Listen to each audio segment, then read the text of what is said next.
আসসালামু আলাইকুম এভরিওয়ান, আশা করি সকলে ভালো আছেন। তো আজকের ভিডিওতে আপনারা টেন্ডার রাউটার কিভাবে সেটআপ দিবেন সমস্ত প্রসেস বিস্তারিত দেখিয়ে দেব। তো অবশ্যই ভিডিওটি না টেনে সম্পূর্ণ ভিডিওটি দেখবেন। মূল ভিডিওটি শুরু করার আগে সকলের কাছে ছোট্ট একটা রিকোয়েস্ট, যারা এখনও চ্যানেলটি সাবস্ক্রাইব করেনি তারা অবশ্যই চ্যানেলটি সাবস্ক্রাইব করে আমাদের সাথেই থাকবেন, আর যারা অলরেডি সাবস্ক্রাইব করেছেন তাদেরকে অসংখ্য ধন্যবাদ। তাহলে চলুন মূল ভিডিওটি শুরু করা যাক।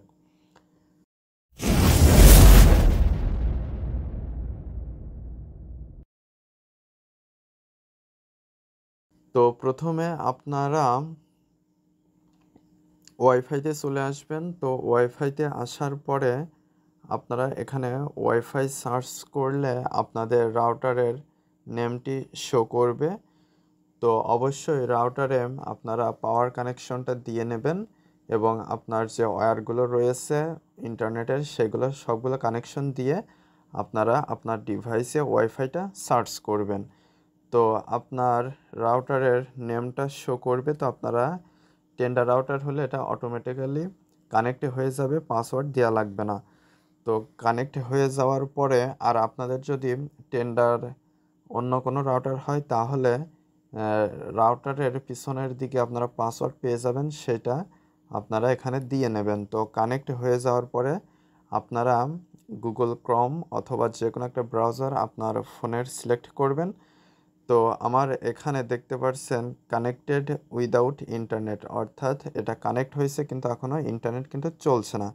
তো অলওয়েজ কানেক্ট এটা সিলেক্ট করে আমি এখান থেকে ব্যাকে চলে আসলাম। ব্যাকে চলে আসার পরে গুগল ক্রোম ব্রাউজারে চলে আসব। গুগল ক্রোম ব্রাউজারে আসার পরে রাউটারের যে ডিফল্ট আইপি অ্যাড্রেস সেটা লিখবেন। তো আমি এখানে দেখতে পাচ্ছেন 192.168.0.1, এইটা আমার রাউটারের ডিফল্ট আইপি অ্যাড্রেস। তো এটা লেখার পরে আপনারা ভিজিট করবেন। তো ভিজিট করলে এখানে আপনারা রাউটারটা সেট আপ দেওয়ার সকল অপশন পেয়ে যাবেন। তো এখানে দেখতে পাচ্ছেন কানেকশন টাইপ প্রথমে রয়েছে। তো অধিকাংশ ক্ষেত্রে পিপিওই বেশি কানেকশন টাইপ হয়ে থাকে। তো আপনাদের যেটা সেটা সিলেক্ট করে দিবেন। এখানে আরও দুইটা রয়েছে, ডিএইচসিপি স্ট্যাটিক আইপি অ্যাড্রেস। তো আমি এখানে পিপিওই এটা সিলেক্ট করে দিলাম।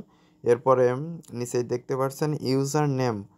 তো আপনারা কানেকশন নেওয়ার জন্য আইএসপি থেকে আপনাদের একটা ইউজার নেম এবং পাসওয়ার্ড দিয়ে দেওয়া হবে। তো আপনারা ইউজার নেমের জায়গায় ইউজার নেমটা সেম যেভাবে দিয়েছে সেম একই দিবেন। ছোটো হাতের অক্ষর হলে ছোটো হাতের অক্ষর, নাম্বার হলে নাম্বার, বড় হাতের অক্ষর হলে বড় হাতের অক্ষর, যেভাবে দিয়েছে ঠিক সেমভাবে দিয়ে দেবেন এবং পাসওয়ার্ডটাও ঠিক সেমভাবে দিয়ে দেবেন। তারপরে একটু নিচে আসলে আপনারা ওয়াইফাই নেম এবং ওয়াইফাই পাসওয়ার্ড দিতে পারবেন। এই দুইটা হচ্ছে গিয়ে আপনাদের ইচ্ছা অনুযায়ী, নেমটা আপনারা ইচ্ছা অনুযায়ী দিতে পারবেন এবং পাসওয়ার্ডটাও ইচ্ছা অনুযায়ী দিতে হবে। তবে পাসওয়ার্ডের ক্ষেত্রে সর্বনিম্ন 8 ক্যারেক্টার্স ব্যবহার করতে হবে। তো আমি এইগুলো সবগুলো দিয়ে নিয়ে জাস্ট ওকে বাটনে ক্লিক করে দেবো। নিচেই দেখতে পাচ্ছেন ওকে বাটন রয়েছে। ওয়াইফাই নেমের ক্ষেত্রে আমি এখানে 10টা দেব এবং ওয়াইফাই পাসওয়ার্ড 1 থেকে 9 পর্যন্ত দিয়ে এবং ইউজার নেম পাসওয়ার্ড এইগুলো দিয়ে আমি ওকে বাটনে ক্লিক করে দিচ্ছি।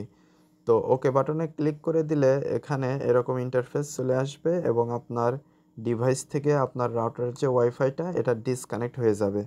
তো আপনারা আবার ওয়াইফাইতে চলে আসবেন। আসার পরে ওয়াইফাই সার্চ দিলে দেখতে পাচ্ছেন এখানে 10টা শো করছে। তো এটা আমি আবার কানেক্ট করে নিব।